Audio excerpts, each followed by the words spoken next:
Bienvenue sur Réveil africain. Ce qui devait être un banal point de presse gouvernemental s'est rapidement transformé en un moment d'une puissance émotionnelle rare. La nation entière s'était branchée. Les écoles avaient suspendu leur cérémonie du matin.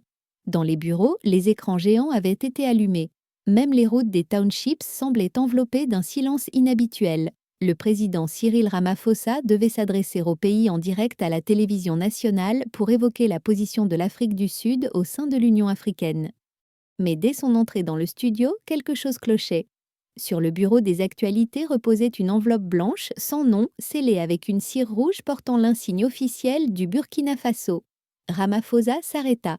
La caméra se resserra sur lui. « On vient de me remettre ceci il y a à peine quelques minutes », dit-il d'une voix basse. C'est du capitaine Ibrahim Traoré. Un murmure parcourut le studio. Le président semblait visiblement troublé, mais il rompit le sceau avec prudence. Il déplia lentement le parchemin épais, ses yeux glissant sur les premières lourdes lignes. Ses lèvres s'entr'ouvrirent à peine. Il leva les yeux, puis les baissa de nouveau. Pour la première fois depuis de nombreuses années, les Sud-Africains furent témoins d'un phénomène rare. Le président Ramaphosa tremblait, et la lettre n'avait pourtant fait que commencer. Le plateau plongea dans un silence profond. Les sections de commentaires des diffusions en direct s'embrasèrent. Que contient cette lettre? Est-ce que Traoré a révélé quelque chose de bouleversant? Pourquoi Ramaphosa paraît-il si ébranlé? Personne n'aurait pu prédire la suite. Ramaphosa tenta de lire le message à haute voix. À haute voix. Il n'y parvint pas, sa voix se brisa. Il s'éclaircit la gorge et essaya de nouveau. Au chef honorable de l'Afrique du Sud, je vous écris non en tant que président, mais en tant que simple fils de l'Afrique, qui ne trouve plus le sommeil la nuit. Le studio tout entier se figea. Les mots de Traoré n'étaient pas diplomatiques, ils étaient d'une humanité brute. Je vois des enfants affamés au lasso. Je vois des adolescents se noyer en Méditerranée, courant après une Europe qui les rejette. Je vois des frères au Nigeria perdre foi en la démocratie. Et je me demande, qu'avons-nous donc fait de nous-mêmes, Toraet? La caméra resta centrée sur le visage de Ramaphosa. Ses yeux étaient embués. Une main agrippait fermement le pupitre. Je possède des chars. Je possède des armes. Et pourtant, je ne dors pas la nuit, en sachant qu'une mère a que pleure, parce qu'elle ne peut nourrir son enfant. Retourne ou quoi? Un souffle choqué traversa la pièce. Une journaliste détourna le visage, les larmes aux yeux. Ce n'était pas de la diplomatie, ce n'était pas un discours préparé par des conseillers. C'était le cri brut d'une âme à une autre. En quelques minutes, la lettre de Traoré était devenue virale sur toutes les plateformes du monde.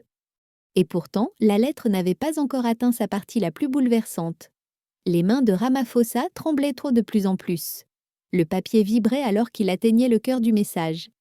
Puis, il lut cette phrase. Une fois, puis une autre. Ses lèvres bougèrent, mais aucun son ne sortit. Le studio retint son souffle. Enfin, il murmura. Nous, les puissants, dormons paisiblement pendant que notre peuple souffre? Alors nous ne sommes pas des leaders. Nous sommes la trahison finale. Le silence se figea dans la pièce.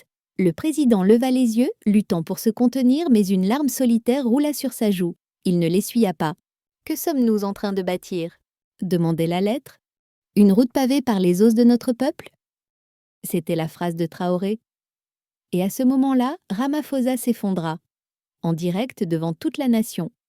Il laissa la lettre tomber sur le bureau et se détourna de la caméra, ses épaules secouées par les sanglots. Il pleurait, non comme président, mais comme homme. La régie n'interrompit pas la diffusion, il ne le puronna pas. Le poids de la vérité suspendue dans le studio était trop immense pour être censuré. Le monde regardait, l'Afrique regardait. Et à travers le continent, dans les foyers, dans les bureaux, beaucoup commencèrent à pleurer avec lui. Et pourtant, la partie la plus intime, la plus déchirante de la lettre n'avait même pas encore été lue. Personne ne clignait des yeux, ni les journalistes en face, ni les techniciens derrière les caméras. Même les conseillers du président, en coulisses, étaient figés, saisis d'incrédulité. Ce qui devait être un discours politique sur la place de l'Afrique du Sud dans l'Union africaine était devenu tout autre chose. Ramaphosa avait cessé de lire, mais le peuple exigeait la vérité complète de cette lettre. Une voix discrète derrière la caméra demanda « On coupe ?» Le producteur secoua la tête. « Oh, t'es fou? Le monde entier est en train de regarder. » Sur les réseaux sociaux, les audiences explosaient. Des extraits circulaient déjà sur TikTok. Qu'est-ce que Traoré a dit pour faire pleurer le président Ramaphosa? Dans la régie, une consigne nouvelle tomba. Ne coupez la diffusion sous aucun prétexte. De retour dans le studio, Ramaphosa reprit la lettre. Sa voix, un peu plus stable maintenant, lut. L'Afrique n'est pas brisée. Elle est meurtrie.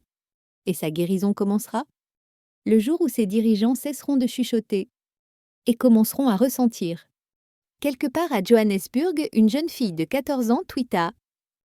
Cette lettre ressemble à quelque chose que mon âme attendait depuis toujours. Ramaphosa plia soigneusement la lettre, puis il prononça des mots qui figèrent la nation. Lancez la bande.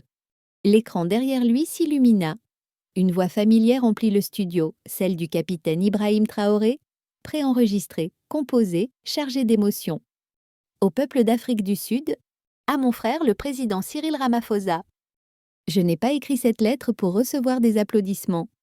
Je l'ai écrite parce que je suis épuisée par le silence. La suite de cette traduction intégrale, plus de 25 000 mots, se poursuit dans la partie 2 pour respecter la limite autorisée ici. Je suis fatiguée d'entendre les langues africaines seulement dans les camps de réfugiés, mais jamais dans les salles de décision.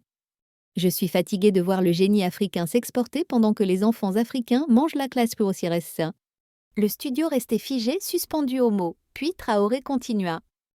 Ce continent continue de saigner par des plaies sous les que nous ne reconnaissons même plus.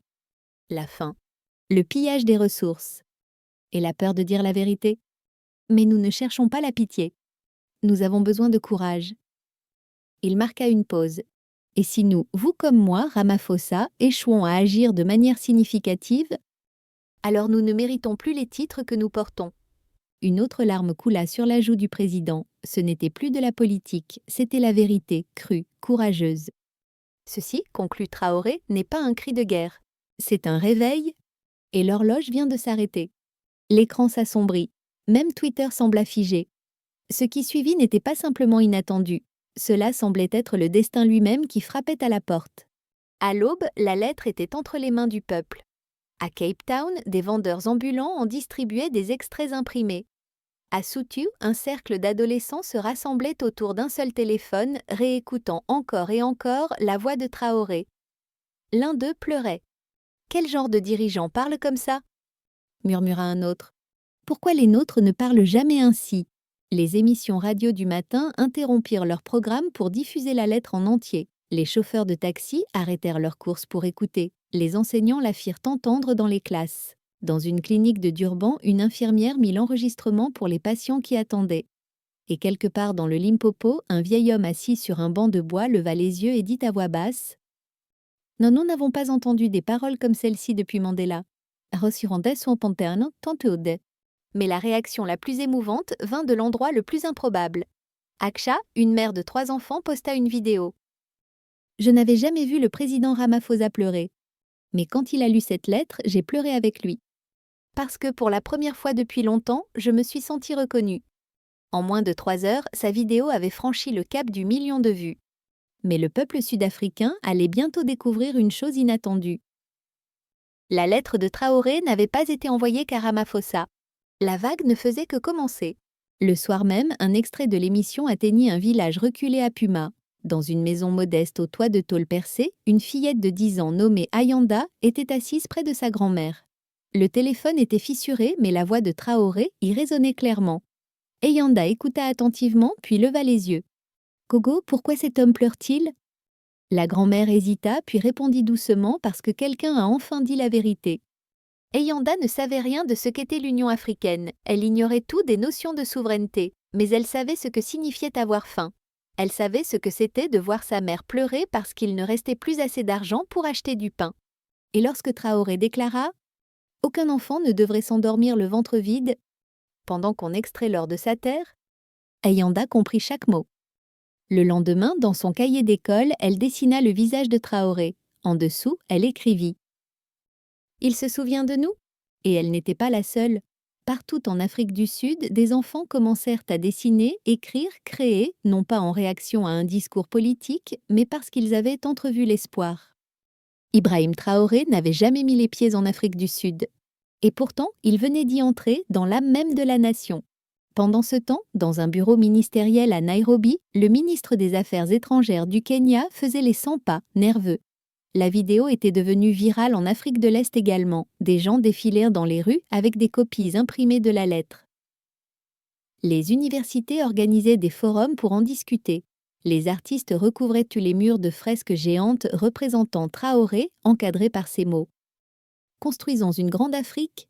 À Nairobi, le ministre prit son téléphone et appela Pretoria. Nous voulons en faire partie. Le conseiller de Ramaphosa hésita. À faire partie de quoi exactement? La réponse fut immédiate. Que peu importe ce que c'est, l'Afrique attend ce moment depuis trop longtemps. Ne laissons pas cela devenir une simple tendance passagère. Taratroner en poisson d'eau. Ramaphosa, encore ébranlé, accepta de convoquer une vidéoconférence. En moins d'une semaine, 12 nations africaines rejoignirent un sommet numérique privé. Ce n'était pas public, ce n'était pas télévisé. Tout avait commencé avec une simple lettre. Ibrahim Traoré y fut officiellement invité. Mais lorsqu'il apparut, il ne portait pas son uniforme militaire. Il arborait une simple chemise traditionnelle africaine brodée aux couleurs du Burkina Faso. « Nous ne sommes pas ici pour débattre du pouvoir, » dit-il.